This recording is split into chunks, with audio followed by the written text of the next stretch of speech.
Alors, on va faire un petit tour d'horizon des réactions des Bleus, donc après ce match raté contre la Suisse. Dommage, on a perdu de peu, mais on a perdu au penalty.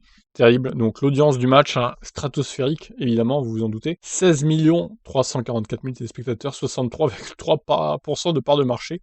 C'est juste incroyable. Malheureusement, il n'y aura pas d'autres records cette année grâce aux Bleus, puisqu'ils sont tout simplement éliminés. Donc les autres matchs, la finale et tout, ça fera forcément moins vu qu'il n'y a pas l'équipe de France. Sacré score en tout cas. Alors je vous propose pour commencer la réaction de Raphaël Varane. Je vais le mettre légèrement accéléré au cas où il y a le bot qui détecte, on sait jamais. C'est parti. C'est évidemment une énorme déception. Je pense qu'on a été à réaction ce soir. On a raté notre première mi-temps. Il nous a manqué de tout. Et sur cette deuxième mi-temps, on réussit à bien réagir. Et ensuite, on a laissé trop d'espace. Et donc, ils sont revenus dans le match alors qu'on avait 2 buts d'avance. Je pense qu'on a mal géré les temps forts et les temps faibles. Maintenant, à chaud, c'est difficile de tirer des conclusions. Je pense que la déception l'emporte. Et c'est difficile d'avoir la lucidité pour analyser, mais je pense qu'il nous a manqué de tout. On en a parlé dans le vestiaire. Il y avait énormément de frustration par rapport à ce qu'on voulait faire et ce qu'on était en train de faire. On a réussi à bien réagir, donc ça c'était le point positif. On voulait surtout pas donner l'image qu'on avait donnée en première mi-temps. Il y a eu du positif en début de deuxième mi-temps notamment, avec beaucoup de bonnes choses. Mais ça n'a pas suffi. Et ensuite, bon, les tirs au but, c'est la loterie. On aurait pu marquer en prolongation, on a eu les occasions. Voilà, c'est difficile ce soir. Je pense que voilà, c'est surtout de la déception. Je pense qu'on a un bon groupe, il y a une bonne mentalité. Donc on va analyser, garder la tête haute. Et puis voilà, je pense que dans le vestiaire, ça sera très calme. Faut surtout garder la tête à nos prochains objectifs. Malheureusement, ça s'arrête aujourd'hui pour nous, l'Euro. Il n'y aura pas grand-chose à dire. Je pense qu'à chaud, c'est compliqué. C'est un moment difficile. Un moment difficile, c'est à peu près ça, ouais, effectivement. Alors, Hugo Lloris. C'est douloureux, encore plus après une séance de tir au but où ça tient de la loterie. Le regret qu'on peut avoir, c'est en menant 3-1, on aurait dû être capable de fermer la boutique.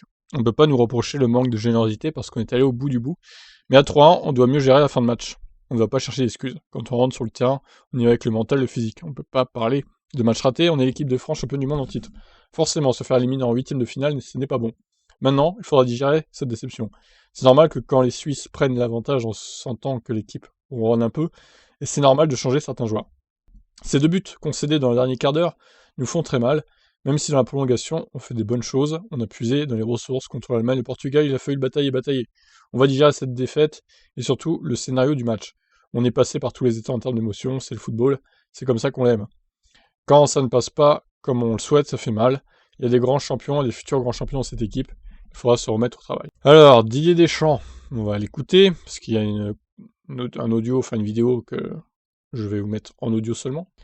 Allez, je remets à 0 et c'est parti. Évidemment, la première mi-temps nous donne pas raison et me donne pas raison, mais bon, est-ce qu'on aurait fait mieux peut-être en commençant différemment, mais on avait fait ce qu'il fallait pour inverser la tendance. Il y a les impondérables bien sûr et les blessures, mais c'était quand je l'ai déjà fait 3 fois, c'est pour placer le trio offensif dans les meilleures dispositions. Après, d'équilibrer bien évidemment, mais oui, ça n'a pas fonctionné parce que cette équipe suisse nous a mis en difficulté. On avait surtout sur notre côté droit où il créait des décalages, on arrivait en retard, donc c'est pour ça que j'ai modifié. Mais pour moi, c'est pas une option défensive, bien au contraire. Mais comme on n'avait pas le ballon, forcément.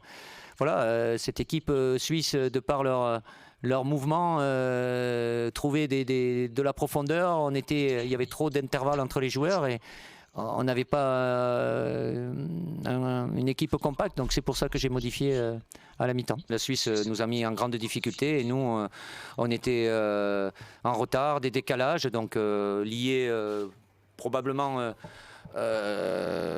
au système. À partir de là, je fais en sorte de remédier à ça et d'avoir une deuxième mi-temps qui correspond plus à ce que on a l'habitude de faire. Et on avait fait ce qu'il fallait, les joueurs avaient fait ce qu'il fallait pour jusqu'à mener 3-1. Malheureusement après, vous savez ce qui s'est passé. Ah oui, on sait, oui, Didier. C'était la débandade. Alors, Mbappé a fait un tweet à 1h18 ce matin pour nous montrer sa réaction. Très difficile de tourner la page, la tristesse est immense. Après cette élimination, nous n'avons pas pu atteindre notre objectif. Je suis désolé pour ce penalty. J'ai voulu aider l'équipe, mais j'ai échoué. Trouver le sommet sera difficile, mais c'est malheureusement les aléas de ce sport que j'aime tant. Je sais que vous, les fans, vous êtes déçus, mais je voudrais quand même vous remercier pour votre soutien et de toujours avoir cru en nous. Le plus important sera de se relever encore plus fort pour les prochaines semaines, pour les prochaines échéances à venir, pardon. Félicitations et bonne chance à la Suisse. Bon, allez. Ouais, il faut aller de l'avant, je pense. C'est tragique hein, qu'on soit éliminé dès les huitièmes de finale, c'est sûr. C'est aussi le football, malheureusement, ça peut pas tourner à notre faveur tout le temps. Ils ont bien joué les Suisses quand même. Ils nous ont poussé à bout et ils ont gagné au final sur les pénaux. Bon, voilà pour les réactions. J'ai essayé de voir si Karim Benzema avait réagi. Non, il n'a pas réagi. À l'heure actuelle, midi 12, donc le 29 juin 2021, à l'heure où je fais cette vidéo. Mais bon, il réagira sûrement du coup plus tard, le temps que ça digère tout ça. On peut écouter, enfin on peut lire ce qu'a dit Chaka. Les fans de Stargate auront la ref. Granit Xhaka, le milieu de terrain suisse, a également fait part de sa joie après avoir fait tomber l'équipe de France. J'ai toujours dit que cette équipe mérite davantage que tout ce qu'on dit d'elle. On a même parlé d'arrogance de notre part, t'es rappelé. Aujourd'hui, on a écrit une page d'histoire et chaque Suisse, où qu'il soit, peut être très fier. C'est difficile de décrire avec des mots ce qu'on ressent. J'avais un ressenti super positif avant ce match. Jusqu'au penalty, on a joué un match parfait. Après les débuts marqués par la France, c'était un coup dur à encaisser. Mais on est revenu contre une équipe de France qui possède le top 5 des meilleurs joueurs dans chaque ligne.